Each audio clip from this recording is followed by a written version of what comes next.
मित्रांनो, आज सकाळी मी एक व्हिडिओ अपलोड केला होता. त्यात माझे आधीचे मार्क्स आणि आता नवीन मार्क्स किती वाढले आणि आपला रँक कसं काढायचं ते सांगितलं होतं. पण तो व्हिडिओ एकदम थोडक्यात बनवला होता, त्यामुळे बऱ्याचशा मित्रांना काही शंका कुशंका आहेत की रँक कसा काढायचा, पीडीएफ ला कसं कन्वर्ट करायचं. तर या व्हिडिओमध्ये थोडा सविस्तर पाहूया आपण पीडीएफ डाउनलोड कशी करायची, कॉम्प्रेस कशी करायची आणि त्याला कन्वर्ट कसं करायचं आणि फायनली आपला रँक कसा काढायचा. तर चला सुरू करूया. जर आपल्याकडे गुगल क्रोम असेल मित्रांनो, तो ओपन करा. इथे तुम्ही सर्च करा एक smallpdf.com म्हणून. आपल्या गुगलमध्ये टाका smallpdf.com म्हणून. त्याचे ही वेबसाईट ओपन होईल. मस्त वेबसाईट आहे. फक्त ही फ्री मध्ये आपण जर यूज करत असेल तर पूर्ण आपल्याला सर्व्हिस देणार नाही. आधी सगळ्यात पहिले आपली जी पीडीएफ आहे तुमच्या रिझल्टची ती आहे मोठी. तर त्याला आपल्याला सगळ्यात पहिले स्प्लिट करावं लागेल. तर स्प्लिट मधून क्लिक करा.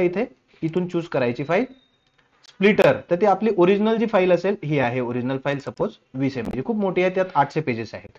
तर मी त्याला काय केलं, छोट्या छोट्या तुकड्यामध्ये स्प्लिट करा. स्प्लिट कसं करायचं, तर इथे तुम्ही प्लस प्लस येतं स्प्लिट आफ्टर एव्हरी, याच्यावर पहिले टिक करा आणि त्यानंतर प्लस प्लस प्लस प्लस करत जा.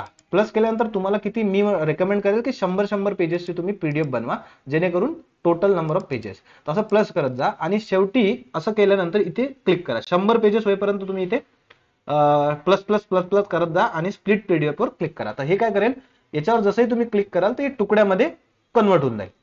आता दुसरी स्टेप, त्यानंतर तुम्हाला झालेली जी पीडीएफ आहे ती तुम्हाला स्प्लिट तर केली आपण, आता कॉम्प्रेस पण करावं लागेल. कॉम्प्रेस का करावं लागेल, इथेच एक कॉम्प्रेसचा ऑप्शन आहे तिथेच. तर ही डाउनलोड झाल्यानंतर तुम्हाला इथे कॉम्प्रेसचा ऑप्शन दिसेल. कॉम्प्रेससाठी, कारण ही फ्री वाली वेबसाईट आहे, तुम्हाला पेड व्हर्जन जायचं तर एकाच याच्यामध्ये तुम्ही करू शकता. तर फ्रीमध्ये आपण जी घेतली होती फाईल त्याचे तुकडे झाले असे छोटे छोटे, हे असे छोटे तुकडे तुकडे तयार झाले. अशा पीडीएफ आपण सेपरेट केले. यातलीच एक फाईल सिलेक्ट करून तुम्ही कॉम्प्रेस कराल. त्याच्यावर क्लिक केल्यानंतर ती कॉम्प्रेस होईल. तर कॉम्प्रेस झाल्यानंतर एक छोटी साईज तयार होईल त्याची. याला थोडा वेळ लागेल. कॉम्प्रेस तुमच्या स्पीडनुसार, तुमच्या इंटरनेट जेवढं असेल तेवढं. तर ही अपलोड होत आहे फाईल. अपलोड झाल्यानंतर ही कॉम्प्रेस होईल, छोटीशी होऊन जाईल. ठीक आहे, मी व्हिडिओ थोडा पॉज करतो. हा मित्रांनो, ही फाईल झाली आहे अपलोड आणि कन्वर्ट आली. ती त्याला की इथं बेसिक म्हणून आहे, तर कॉम्प्रेसवर क्लिक करा. कॉम्प्रेसवर क्लिक केल्यानंतर ती कॉम्प्रेस होत चालली आहे आणि बस आता याच्यानंतर डाउनलोडला. तर आता ही फाईल तुम्ही डाउनलोड करून घ्या. डाउनलोड का इथं एक्सपोर्ट आहे तर डायरेक्ट एक्सेल करू शकता, पण ही खूप मोठी फाईल झाली आहे, खूप जास्त पेजेस आहे, त्याच्यामुळे या जास्त पेजेसला ऍट अ टाइम ही करणार नाही, कारण फ्री व्हर्जन आहे. तर आपण इथं डाउनलोडला क्लिक केल्यानंतर ही डाउनलोड होत आहे तुमची फाईल. तर ही काय केलं, ही फाईल छोट्या याच्यामध्ये कन्वर्ट झाली. आता नेक्स्ट स्टेप काय मित्रांनो, याच पीडीएफला आपण कन्वर्ट करूया. जे तुमची डाउनलोड झाली आहे ना, त्यातले एक एक पार्ट्स आपण जे केले आहे, छोटी कॉम्प्रेस झालेली. आता ही कॉम्प्रेस झालेली मी इथे उचलतो. 4 MB ची फाईल दिसत आहे मला छोटीशी, तर ते मी इथं एक पार्ट त्यातला उचललाय. तर ते आता कन्वर्ट करतोय आपण. कशामध्ये कन्वर्ट करतोय, अपलोड होत आहे आपला. अपलोड झाल्यानंतर लगेच तुमच्या इंटरनेट स्पीडवर डिपेंड आहे की तुमची इंटरनेट स्पीड काय आहे.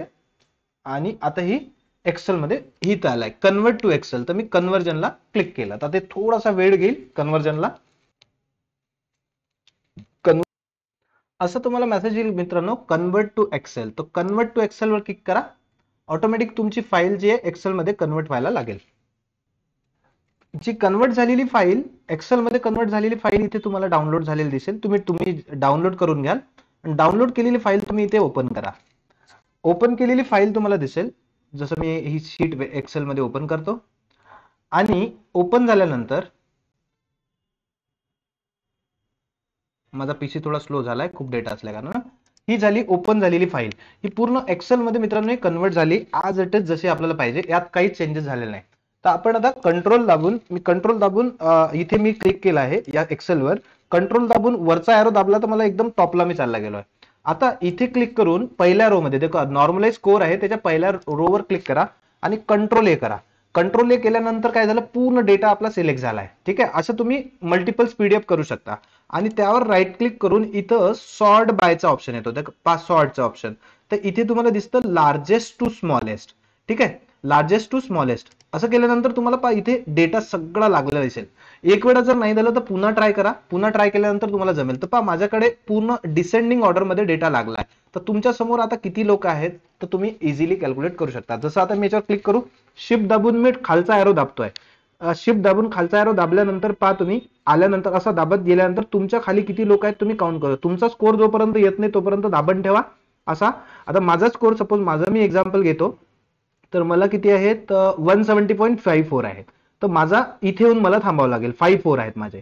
तर माझ्या वर जे आहेत 09,173 वाले, तर 170 पॉईंट समथिंग इथे थांबावं लागेल मला. तर माझ्या वर किती लोक आहेत ते मला इथे माहित पडेल. तर 170.54 आहेत, तर ही झालं. तर आता तुम्हाला इथे काउंटिंग माहित पडेल. पहा इथे खाली मी दाखवतो तुम्हाला झूम करून थोडंसं. इथे राईट हँड साईडला काउंट दिसतोय. तर इथे काउंट 118 लोक तुमच्याकडे आहेत. तर तुम्ही समजू शकता की तुमच्या समोर 118 लोक आहेत, 110 लोक. आता हे जे यात तुम्ही टेन्शन घेऊ नका. हे 118 जे लोक आहेत यात वेगवेगळ्या कॅटेगरीचे लोक आहेत, म्हणजे मेल फिमेल वगैरे सगळं सगळं आहेत. तर तुम्ही असं नका धरू की 118 लोक तुमच्या समोर आहेत म्हणून. ठीक आहे. तर आपापल्या जिल्ह्यानुसार असं कन्वर्ट करा.